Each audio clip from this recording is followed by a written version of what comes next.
What's up? What's next? What's next? Halo semuanya, dan selamat datang di video edukasi kami tentang wasir atau nama medisnya hemoroid. Nah, hari ini kita akan membahas apa itu hemoroid, mengapa hemoroid terjadi, dan bagaimana cara mengatasinya. Tanpa menunggu, marilah kita mulai. Wasir ini ternyata punya beberapa nama panggilan loh. Selain wasir, kadang orang juga menyebutnya ambeien. Nah, kalau untuk di bidang medis dikatakan sebagai hemoroid. Menurut pedoman Italian Society of Colorectal Surgery, hemoroid ini artinya kondisi abnormal yang ditandai dengan perdarahan dan prolapse hemorrhoidal cushion. Hemorrhoidal cushion itu apa sih? Itu tuh yang ada di gambar warna ungu-ungu. Jadi dia semacam bantalan yang letaknya di anus atau rektal seseorang. Kok bisa ya sampai muncul bantalan kayak gitu? Ternyata hemoroid ini akibat dari peningkatan gradien tekanan di dalam plexus hemoroid. Biasanya karena peningkatan tekanan intraabdomen, kayak kalau seseorang mengejan yang panjang, yang lama banget, atau ketika masa kehamilan dan persalinan. Makanya nggak heran nih kalau fesesnya keras bisa menjadi pencetus penyakit hemoroid. Tapi, ternyata nggak cuma feses keras aja nih yang bisa mencetuskan penyakit hemoroid. Ada beberapa faktor resiko yang memperbesar nih kemungkinan seseorang untuk memiliki hemoroid. Pertama, dari riwayat keluarganya. Kalau punya riwayat keluarga hemoroid, kemungkinan untuk mengalami hemoroid juga tinggi. Terus, apabila seseorang mengalami diare yang kronis. Terus apalagi? Apabila memiliki kebiasaan hidup atau gaya hidup sedentary, jadi terlalu lebih sering menetap dan kurang bergerak. Terus juga apabila seseorang kategorinya masuk ke dalam kategori obesitas. Lalu ada faktor risiko lain seperti cedera pada sumsum tulang belakang, riwayat operasi rektal, seks anal, dan penyakit radang usus. Jadi hati-hati ya kalau punya faktor risiko ini. Jadi selanjutnya kita akan membahas mengenai gambaran makro dan gambaran mikro tentang hemoroid ini sendiri. Nah, untuk gambaran dari makro ini sendiri adalah gambaran yang kita bisa lihat dengan mata kepala kita sendiri nih, teman-teman semua. Nah, di sini terbagi menjadi derajat atau stagingnya ada 4. Derajat 1, dia terjadi di prominent hemorrhoid vessel, kemudian dia tidak ada prolapse.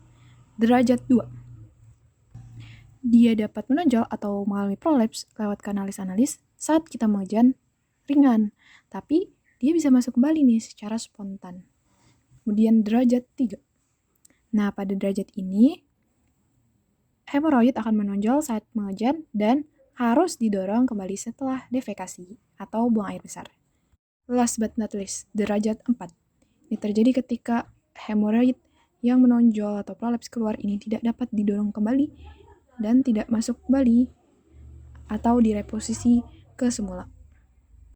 Oke, karena kita tadi sudah membahas mengenai gambaran makroskopis dari internal hemoroid, selanjutnya kita akan memasuki gambaran makroskopis dari eksternal hemoroid. Ya, seperti namanya, eksternal berarti terjadi di luar. Nah, hemoroid eksternal ini terjadi lebih rendah dari garis dentate dan ditutupi oleh anodrem yang dipersarafi dengan baik. Dengan demikian, hemoroid internal relatif tidak menimbulkan rasa sakit. Nah, sedangkan pada hemoroid eksternal dapat menimbulkan rasa sakit yang signifikan seperti itu.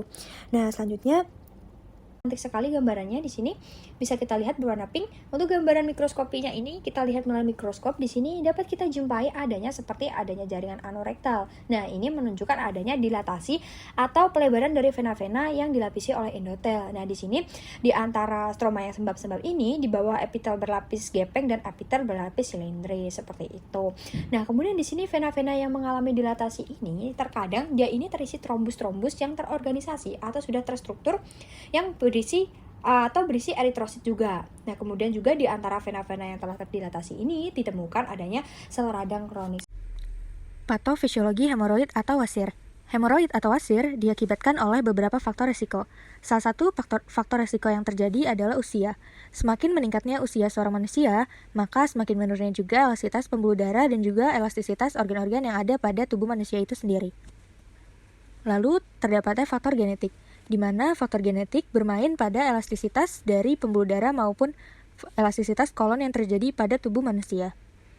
Lalu, peningkatan tekanan intraabdominal yang juga bisa diakibatkan oleh aktivitas fisik yang terlalu berat dapat juga menjadi salah satu faktor resiko yang terjadi pada penyakit hemoroid ini. Keseluruhan dari faktor resiko yang terjadi akan mengakibatkan elastisitas pembuluh darah yang menurun, elastisitas kolon yang menurun, dan juga terjadinya gangguan defekasi pada manusia. Hal itulah yang mengakibatkan adanya hemoroid. Hemoroid sendiri adalah suatu kondisi medis di mana terjadinya pembengkakan pada pembuluh darah balik atau pembuluh darah vena di area sekitar anus atau rektum bagian bawah. Lalu hemoroid itu dibagi dua jenisnya. Yang pertama adalah eksternal hemoroid atau hemoroid luar, di mana pada eksternal hemoroid ini lokasi pembengkakannya terjadi di luar rektum atau lebih tepatnya di sekitar lubang anus. Dan juga bisa disebut distal dentate line. Lalu untuk internal hemoroid sendiri adalah pembengkakan yang terjadi di dalam anus, tepatnya di liang rektum, atau proksimal dari dentate line, di mana untuk internal hemoroid sendiri, benjolannya mungkin tidak terasa atau tidak terlihat dari luar anus, sehingga jarang menimbulkan keluhan.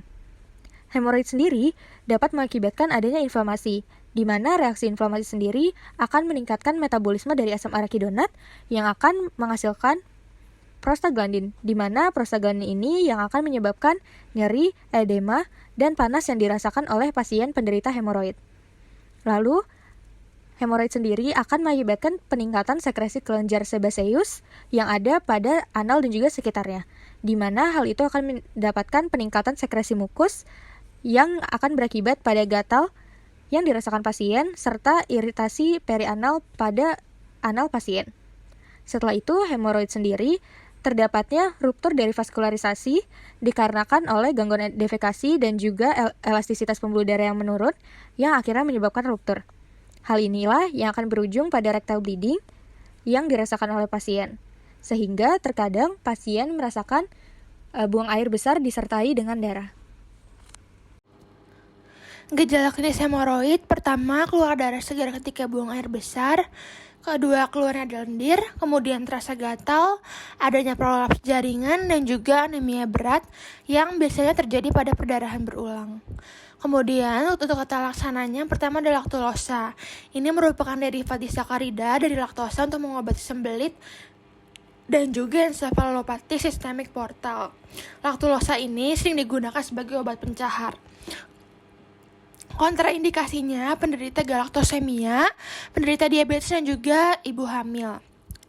Untuk dosisnya dewasa 15-30 ml per hari untuk sediaan yang sirup, dan untuk sediaan bubuk 10-20 gram dengan maksimal 40 gram per hari.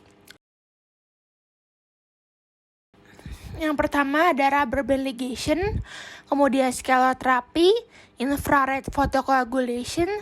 Walaupun hemoroid ini menyerang siapapun dan kapanpun, tapi tenang, kita punya pencegahannya. Ayo kita cegah sama-sama dengan pertama, meningkatkan asupan serat makanan disertai dengan asupan air yang cukup, sehingga nanti BAB lancar karena feses dari pasien sudah lunak. Lalu, kita perlu memelihara kebersihan daerah anus dengan baik. Kemudian, kita harus mencoba untuk mulai aktif bergerak secara fisik, olahraga apapun yang kita suka, kemudian mengurangi berat badan apabila berlebih, lalu kita perlu untuk menghindari duduk terlalu lama. Nah, jadi ayo kita lakukan yang terbaik untuk mencegah wasir. Wasir hilang, duduk nyaman.